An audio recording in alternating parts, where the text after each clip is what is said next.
At the end of the game at Anfield, the 4-2 defeat at the weekend, Ange Postecoglou went up to the Tottenham Hotspur fans and put both his fingers to his head and then patted his heart. What do you think that meant? What message was Ange Postecoglou trying to get across to us?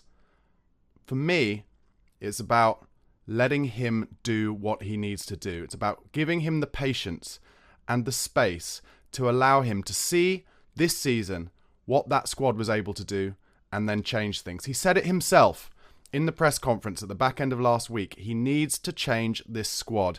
And clearly, nothing he saw at Anfield changed his mind on it. And I think he was telling the away fans, believe in me and I will take you to the promised land. That's what I'm choosing to believe anyway. Guys, welcome to this edition of the Spurred On podcast. It's a Tottenham news edition. And before I get into that Tottenham news, please do give the video a like. Press subscribe if you don't already on YouTube. And if you are watching on YouTube, please do also go over to the podcast platforms, Spotify or Apple Podcasts. Give me a subscribe and a follow there, and vice versa. Come over to YouTube if you're not watching so you can see me every day, daily content about Tottenham Hotspur in all my visual glory. So let's get on to the news. As I said, really fascinating to see Ange doing that at the end of the game, because on its own, without you giving it some imagination, it's hard to know exactly what he was saying. But let's face it, the result and the performance was, as I wrote in yesterday's video, embarrassing. And I think Ange has seen enough. And I think he's going to be very clear with the board, with the recruitment team, with Johan Lange, with everyone, that there are a number of players in the squad that he needs to go. And it might be a matter of Tottenham having to rip up some contracts. Because let's face it, in the era of profit and sustainability rules, getting players sold is not going to be easy. And frankly, there are a lot of players in that team and squad right now who, if we got anywhere near £10 million for them, I would be keen to let them go. And I'm afraid to say it, but I'm talking about Emerson Royal. I'm talking about Giovanni Lo Celso. I'm going to leave Oliver Skipp off this for now. Before the weekend, I would have said Oliver Skipp, but I want to talk about him in a second. But also a number of other players. I just think we need a refresh and we need a new start. And there are some transfer rumours coming out this week, in fact, that I think allude to that as well. I mentioned Oliver Skipp there. It was fascinating to me to see his 20-minute cameo, and maybe I'm reading into it too much, and perhaps he'll start the weekend against Burnley and struggle. But it was fascinating to me to see him come in and do more in that 20 minutes than Emerson Royal has done in any of his performances at either fullback, as far as I'm concerned.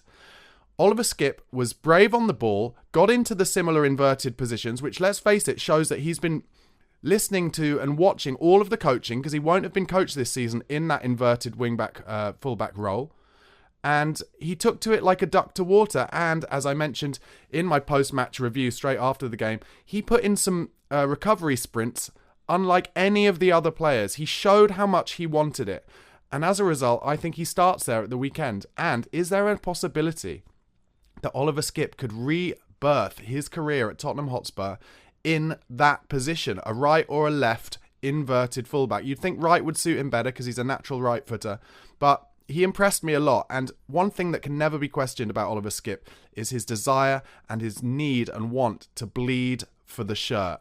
And I, for one, would like to see him given another chance. Another thing I just wanted to say in the kind of last bit of the post-mortem, really. Obviously, it's devastating. We keep conceding 4 goals there, 3 goals here. You know, goals conceded are massive. But if you look at the Manchester United against Crystal Palace game last night, where they got absolutely obliterated at Selhurst Park, 4-0, they were appalling. We're talking about a team that came second last year under the same manager with no upheaval. Sure, they've had some injuries, but we've had injuries. Newcastle have had injuries. Chelsea have had injuries. It just shows that the Premier League, unless you're able to keep your team together and keep the growth of a manager's project together, the ups and downs are enormous and it's very difficult. And I think maybe what happened to Man United last night and what's happened to Man United and Chelsea and Newcastle this season shows to us that actually it is unrealistic of us to expect Ange Postecoglou to have kept that form of the first 10 games going. And I think the biggest problem we have at the moment is the lack of confidence. That I'm sure of it. Yes, I agree with him. We need more. We need some changes. And in my head, it's more technical players and players in the 6 and players up in the forward line that we need to be able to hold the ball better. certainly up in the forward line, so that we keep pressure on in the final third, and then a 6 who can spot danger a bit more and attack the ball more physically. But I think Manchester United and their appalling form, despite the fact that they've got the same manager and they came second last year, shows that, things can happen quickly and we should be a little more patient. Anyway, on to this week's Tottenham news. And firstly, kind of breaking news overnight and this morning. Big links, according to The Athletic, that Richarlison is interested in clubs in Saudi Arabia and that they may well be willing to pay the £60 million or so that we paid for him to get our money back. Now, this is fascinating because he actually played well against Liverpool and was able to hold it up much better than Sonny did when he was in the 9. And I've always said I'm not sure we'll get many better number 9s for the kind of money that we can afford than we have in Richarlison. And obviously he scored a lovely little finish. He's great at that little finish from the crosses either side that come from the byline. But if he is not the kind of player that Ange Postecoglou thinks suits his system, then I think potentially, if you get offered that money, you take it. However, I want to offer another kind of devil's advocate possibility here. Is this something coming from Spurs, where they are leaking out a potential story that Saudi clubs are interested when they're not, in the hope of drumming up some interest in Richarlison? That is my kind of slightly cynical viewpoint. Let me know what you think in the comments. Would you take the money for Richarlison? Do you think it's real, genuine interest? Because everything I've heard is that Saudi Arabia's strategy is changing. They're not going to go for the huge money older players. And I guess maybe that would fit with Richarlison because he's more coming towards his prime rather than the players in their 30s. So let me know in the comments what you think. I wanted to start with that because actually Richarlison has had some quotes since the Liverpool game.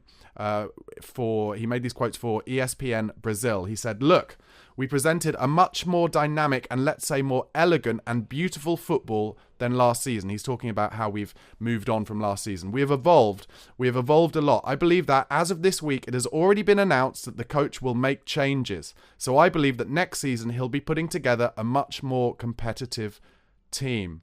But, Rishi, will that involve you? That's what I'm interested in wondering. Does Ange Postecoglou think it'll involve you? Here are some quotes from Ange on Richarlison's cameo against Liverpool on Sunday. Ange says, "It's fair to say before he came on, we never looked threatening at all whenever we got into those attacking areas. Him coming on, I thought Sonny improved on the left and Brennan on the right, just gave us a bit more of a presence." Also, Ange offered an explanation for Richarlison's absence from the starting 11. He said that Richarlison was never going to start in both of the 2 previous games which took place in quick succession, given that he's only recently returned from injury. So fascinating stuff around Richarlison. It's undoubted that if we are going to make big changes in terms of players coming in the style that Ange wants, we're going to need to make some money. So as I said earlier, let's take 10 million or so, and ideally more, for your likes of Højbjerg, for Lo Celso, for Royal, anything you can get. But maybe it will take a big sale, and maybe they've got their eyes on that being Richarlison. What do you think? How do you feel? Let me know in the comments. Heung-min Son has quoted this week after the game at the weekend. He said, "We are definitely on the right track. Don't get me wrong, 4 game losses add to this pain, but we have to work to get better. Everyone wants to play Champions League. 3 games to go and we have to give it everything. Keep believing in our game and give everything." Well, Sonny, I love you, but I'm not sure the fans agree. I think we want 2 wins and 1 loss out of these 3 games. Unless Manchester United, which seems incredibly unlikely, can go and beat Arsenal at Old Trafford at the weekend or get a draw, then I think realistically, we all want us to lose to Man City. Do you want us to lose to Man City? We can't be responsible for Arsenal potentially winning the league by getting a result against Man City, can we?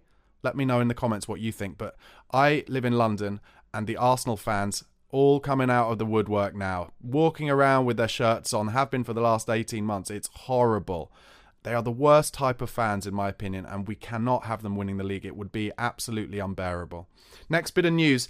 The Plymouth Argyle Director of Football, Neil Dewsnip, has confirmed that the club are interested in getting loans again next season for Alfie Devine and Ashley Phillips. They've done well at Plymouth on loan by all intents and purposes, and Plymouth are interested in getting them back there. Now, I want to see Alfie Devine in pre-season. I want to see how he does for Spurs. He's another player, of course, not physically imposing, unlikely to help us from set pieces, attacking or defensively, but technically, from everything I've seen and read, an incredibly gifted player, and we need technically strong, gifted players who are willing to pass and move quickly for Ange's football to work. So let's see Alfie in pre-season. Ashley Phillips, still don't know too much about. Big guy, not too brilliant on the ball, but a lot of potential for sure. So let's see what happens with those two. Final bit of news for today, and it comes from the Don himself, the transfer Don, Fabrizio Romano. And he said that last summer, Tottenham offered over 30 million euros for Vitor Roque, who went to go to Barcelona. And apparently we're still keen on him now. So that's one to look out for. Vitor Roque, or Vitor Roque, I'm not sure exactly how to pronounce it. Keep an eye on that one. The other bit of news is about Ivan Toney. Tottenham are in for him, as are West Ham apparently, but are now waiting on Brentford to set their asking price. Rumours have come out this last couple of days, potentially £50 million. People are saying about Ivan Toney, great player, but is he the right attitude? Well, I actually trust Ange very heavily on finding out about people's attitude and working out if they want to play for him. So let's see. He would hold it up better than either of the nines we have at the moment. And if Richarlison were to go and we were to get Ivan Toney in, I think we would be more of a threat. But I'm not sure. Is he an Ange player?